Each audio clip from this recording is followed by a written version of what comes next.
qui dans le fond fonctionne comme une espèce d'entre-deux perpétuel. C'est du dessin, mais c'est de la couleur. C'est de la peinture, mais c'est du dessin sur papier. C'est peint, mais c'est collé. On pourrait continuer aussi. Qu'est-ce qu'on voit dans le fond ici, hein? C'est-à-dire que à propos de l'entre-deux, on a des formes. Ces formes sont extrêmement élémentaires. C'est vraiment un travail de réduction de la peinture à ses moyens les plus élémentaires. Qu'est-ce qu'on a ici comme vocabulaire? On a des points, on a des lignes qui sont tantôt verticales, tantôt horizontales, et puis qui, de temps en temps, s'arrondissent et se mettent plus ou moins à devenir serpentines et à gagner en dynamisme, en énergie, en danse, en quelque chose comme ça.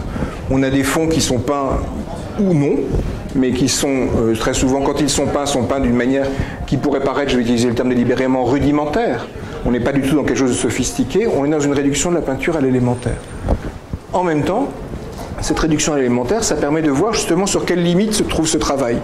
Puisque avec très peu de choses, avec une ligne, quand elle est placée au bon endroit, c'est la question de la justesse, qui est une question qui m'est chère, tout à coup, un espace est instauré. Le blanc n'est plus plan, le blanc devient de l'espace. Pour dire que justement la grande force de la peinture, c'est cette capacité à être quelque chose en même temps. Et ce que je trouve très très beau dans ce travail, puisque je suis parti en me demandant pourquoi j'aimais ce travail, c'est que c'est un travail qui est à la fois extrêmement dubitatif.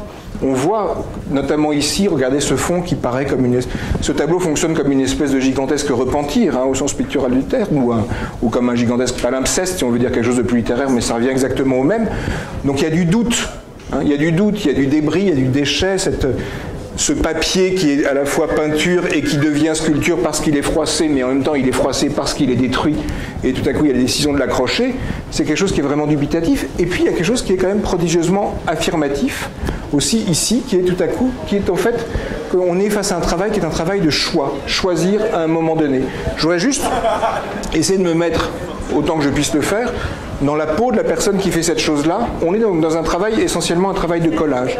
Et le travail de collage, c'est un travail de décision. C'est un travail de décision et de composition. On a trois formes ici dans le tableau qui est là, totalement élémentaires, 3 ronds, 3 boules, 3 sphères, 3 ce que vous voulez. Mais la question de la justesse, c'est à quel endroit je les mets. Et là, on est dans un travail de décision.